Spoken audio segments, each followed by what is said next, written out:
Mr. President, as we all know by now, yesterday evening, the House passed a bipartisan bill to lift the debt limit and begin the process of reining in our nation's unchecked spending habit. From the time the U.S. reached the debt ceiling in January, it was clear that a compromise bill would be the only way to avoid a full-blown economic crisis, which is what would happen if we were not to raise the debt ceiling. With a Democrat-led Senate and a Republican-led House and a Democrat in the White House, bipartisanship was and is a necessity. Now, Republicans, for our part, were clear that any increase in the debt ceiling must come with spending reforms. Otherwise, it would be like you maxing out your credit card and then asking to raise the credit limit so you could borrow more money without having an adult conversation about how are you going to pay the money back. Now, in the real world, that is what would happen. You'd have to have that conversation or there would be no increase in your credit card limit. But only in Washington, only in the nation's capital, would it be even argued that you could raise the debt limit without talking about spending reforms. And what's happened is our national debt has ballooned now to more than $31.4 trillion. That is a number that I doubt that anybody here in the chamber could tell us how many zeros follow that 31.4. And the American people are clearly unhappy with what they see as happening here when it comes to out-of-control spending. A recent poll found that 60% of adults think that government spends too much. And they're right.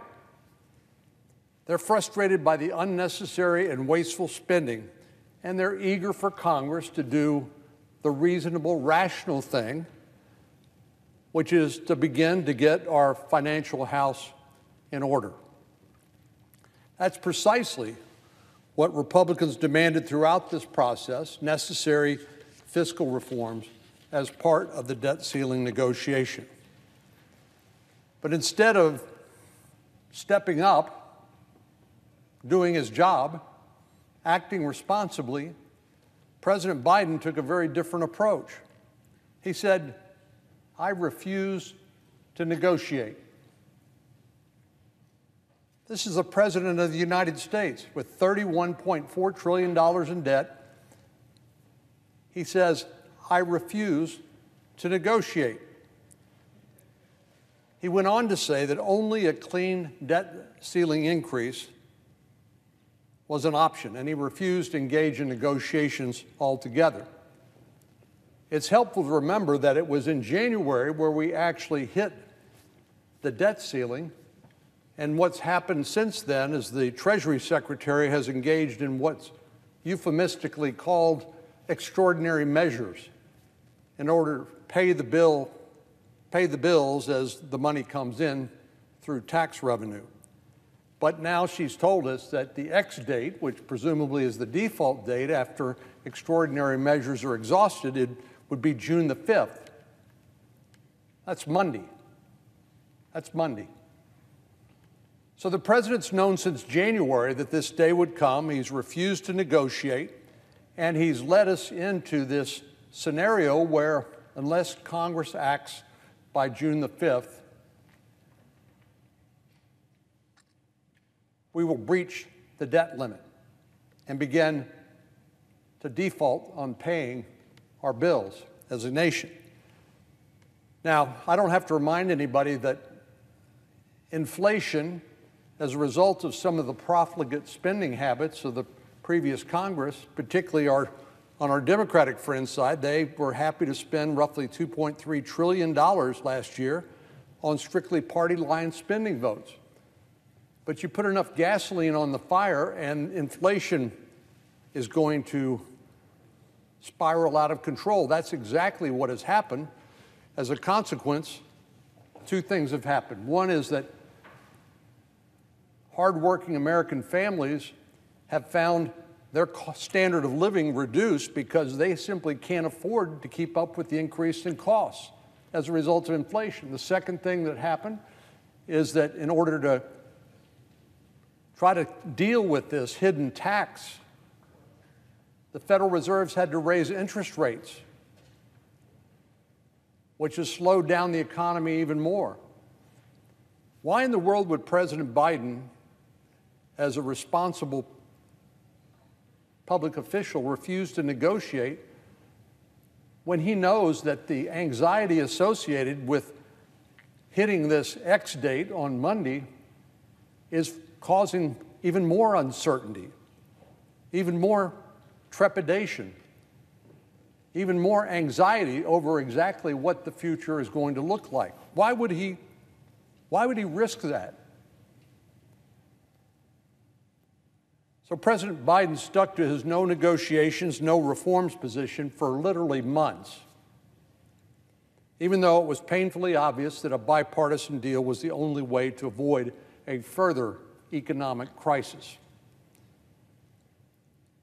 I want to pause for a moment to commend the Speaker of the House, Speaker McCarthy, for his leadership throughout this process. Without a negotiating partner, he did everything in his power and within the power of the House of Representatives to move this process forward. He stood strong behind the need for fiscal reforms and led the House in passing the Limit, Save, Grow, and Grow Act. He lured President Biden to the negotiating table, and he successfully moved a compromise bill through the House. But I think the backstory about Speaker McCarthy's leadership is that President Biden didn't dream in a million years, after the difficult race for Speaker that we saw in January, that Speaker McCarthy would be able to unify Republicans in the House of Representatives and actually pass a bill that raised the debt ceiling. That's what the Limit, Save, Grow Act was. And I think President Biden was shocked that he was able to get that done. And I congratulate him for it. It changed the whole dynamics of this negotiation. But now that the House has acted, the ball is in our court.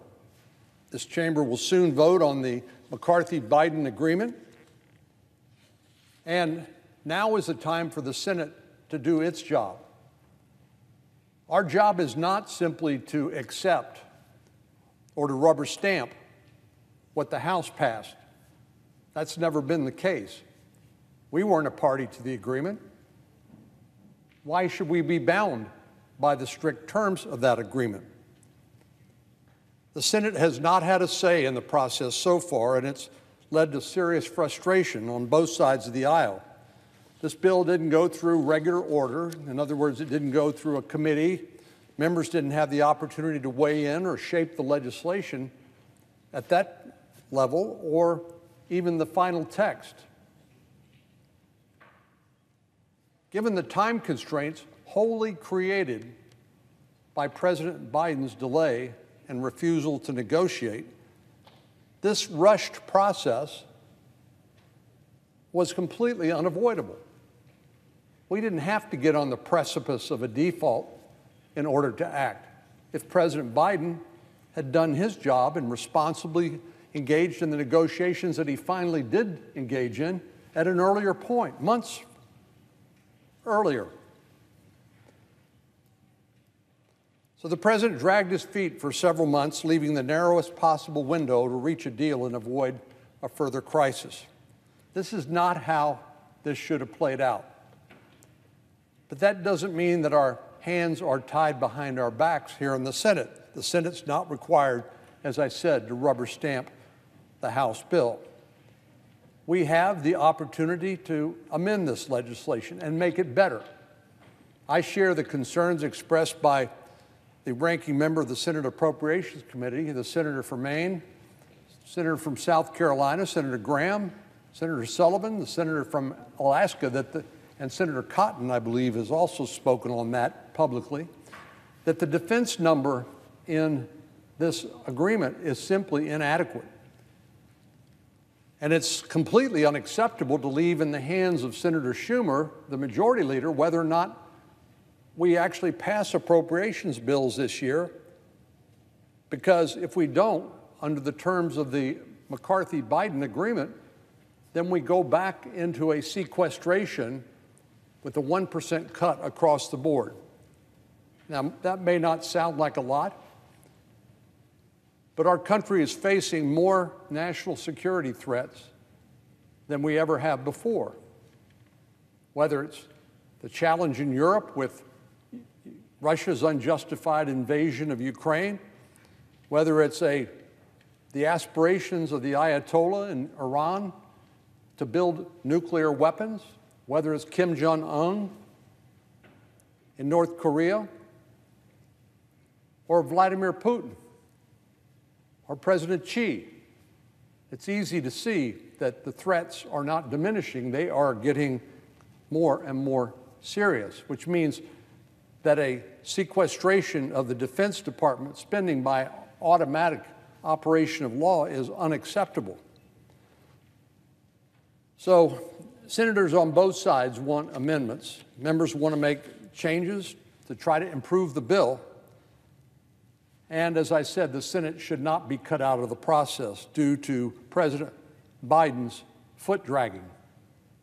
We still have time before the January the 5th deadline, and the Senate could move through the amendment process fairly quickly. We could do it today. We have ample time to vote on amendments and send an amended version back to the House for final passage. And I might add, there's no reason for the majority leader to block amendment votes. Senators deserve an opportunity to vote on amendments, and I hope the majority leader will not stand in the way of those senators on both sides of the aisle who want to offer amendments and then receive up or down votes. This bill does include some very positive developments, beginning to rein in our nation's spending habits, but it's not a magic pill to cure the federal government's chronic financial troubles. America's $31.4 trillion debt developed over the course of decades. So it's unreasonable to expect we're going to turn that around with the passage of one bill, but we can start, and we should start. And we know the pandemic accelerated these problems. We spent a lot of money necessarily on a bipartisan basis to try to deal with the public health crisis and the economic consequences of the pandemic. But then, as I said, at President Biden's request, our Democratic colleagues abused the rules of the Senate to go on two partisan spending sprees. First came the $1.9 trillion American Rescue Plan, followed by the $700 billion so-called Inflation Reduction Act. That's $2.6 trillion more, which gets us up to the $31.4 trillion today. But then they use that money to do everything from fund a supersized IRS to taxpayer-provided subsidies for rich people to buy electric vehicles. So I'm glad that the Speaker was successful, in addition to beginning the long process of beginning to bend the curve when it comes to reckless spending. I'm glad the Speaker was able to agree with the White House to claw back some of that money, including $27 billion in unspent COVID funds, and to redirect a reported $20 billion in IRS funding to other priorities. The Congressional Budget Office estimates this bill will reduce federal spending by $1.5 trillion over the next decade, which is a strong start to fight in the fight to right America's financial ship. So as I said, this bill is the beginning of that fight. It's not the end. And I know many of us, including this senator, would like for us to be able to do more. But the fact of the matter is, one bill cannot erase decades of financial troubles. We need to build on the progress made in this legislation in the months and years to come. And of course, the best way to do that is at election time, because it matters who wins elections. It matters who's in the majority. It matters who controls a body of Congress and the White House. But the next big battle will be in the Senate and House Appropriations Committees. As we know, every year the committees are charged with writing 12 separate bills to fund the various components of the federal government. The process of drafting those bills is designed to involve public hearings, committee votes, and rigorous debate. It gives every member of the Appropriations Committee opportunities to shape the individual spending bills and address America's spending habits. And once it gets voted out of committee, then all 100 senators should have that opportunity to shape and improve the legislation. Once these bills are completed, they're supposed to pass both chambers and be signed into law by September the 30th every year. But that didn't happen in 2021 or 2022. The Democratic Senate Majority Leader refused to allow us to pass a single appropriation bill last year, forcing us into the ugly process of considering and passing an omnibus appropriation bill. That's not the way this is supposed to be done. Congress cannot continue to operate like this with bloated budgets, last-minute spending bills, backroom negotiations. That is no way to gain the public's trust or to run the federal government. We need to return to a transparent and regular process where every elected member of Congress has the opportunity to participate in budgeting and deciding what the appropriate expenditure of taxpayer dollars should be. So we've known this date was coming since January. President Biden put us in this difficult situation by wasting valuable time, and he has pushed us to the brink of default. Now, thanks to his delay tactics, the Senate's preparing to vote on a bill that no member of this body had a hand in writing. Given the time crunch, this truncated process was a necessary evil, but it cannot be the norm. We need to return to the processes that were designed to promote smart and responsible spending. Hearings, committee votes, and public debate are absolutely critical. For today, senators deserve the opportunity to amend this bill, and as I said, to make it better if they can. But all of our colleagues have a right to have a say in this process, and I urge the Majority Leader to allow that process to go forward with the up or down amendment votes. Mr. President, I yield the floor. I note the absence of a quorum.